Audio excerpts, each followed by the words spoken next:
ನಮ್ ರೋಸ್ ಎಲ್ಲಿ? ಆ ಪುಟ್ಟಂಜ ಎಲ್ಲಿ? ಈಡು ಜೋಡು ಗೊತ್ತಿರೋರು ಯಾರೇ ಆದ್ರೂ ಇಂಥ ಮಾತಾಡಲ್ಲ.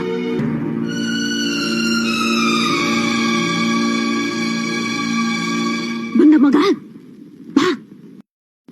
ಕೇಳ ಇವಳು ಮಾರಾಟ. ಇವ್ರೊಬ್ಬರಿಗೆ ಮ್ಯಾಗ ಅವ್ರಂತೆ ಪಾತಾಡಾಗಿದ್ದೀವಂತೆ.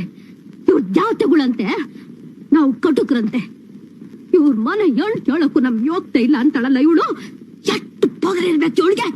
ಅದು ಪೊಗರಲ್ವೇ ಪುಟ್ಟಮಲ್ಲಿ, ತಿಳುವಳಿಕೆ ಇರೋರು ಆಡೋ ಮಾತು. ಯಾರು ಹೇಳ್ತಿದ್ಯ ಮಗ? ಈ ವಿಕ್ಟೋರಿಯಾ ರಾಣಿನ ಈ ವೀರಭದ್ರನ್ ಕೇಳ್ತಿದ್ಯಲ್ಲೇ, ನಿನಗಾದ್ರೂ ಜ್ಞಾನ ಬೇಡವಾ? ಉತ್ತರಾಯಣ ದಕ್ಷಿಣನು ಕೂಡ್ಸಕ್ಕಾಗ್ತಿದ್ದೇನೆ. ಅದು ಆಗ ಮಾತಲ್ಲ. ಮತ್ತೆ ರೋಜಾ ಅಂದ್ರೆ ಜೀವ ಬಿಡ್ತಿದ್ದಲ್ಲ. ಹೌದು, ಚಿಕ್ಕವಳಿದ್ದಾಗ ನನ್ನ ಜೊತೆ ಆಡ್ದವಳು ಅಂತ ಜೀವ ಮಡಗಿದ್ದೆ. ಹಂಗೆ ನಿನ್ ಮ್ಯಾಗೂ ಜೀವ ಮಡಗಿವ್ನಿ. ನಮ್ಮ ಹಳ್ಳಿಯಲ್ಲಿ ಎಲ್ಲಾರು ಕಂಡ್ರು ನಾನು ಇದೇ ಹೊಡ್ಕೋತೈತೆ. ಹಾಗಂತ ಎಲ್ಲಾರು ಕಟ್ಕೊಳಕ್ ಆಗ್ತಿದ್ದ? ಅಲ್ಲ ಕಣ್ಮಗ.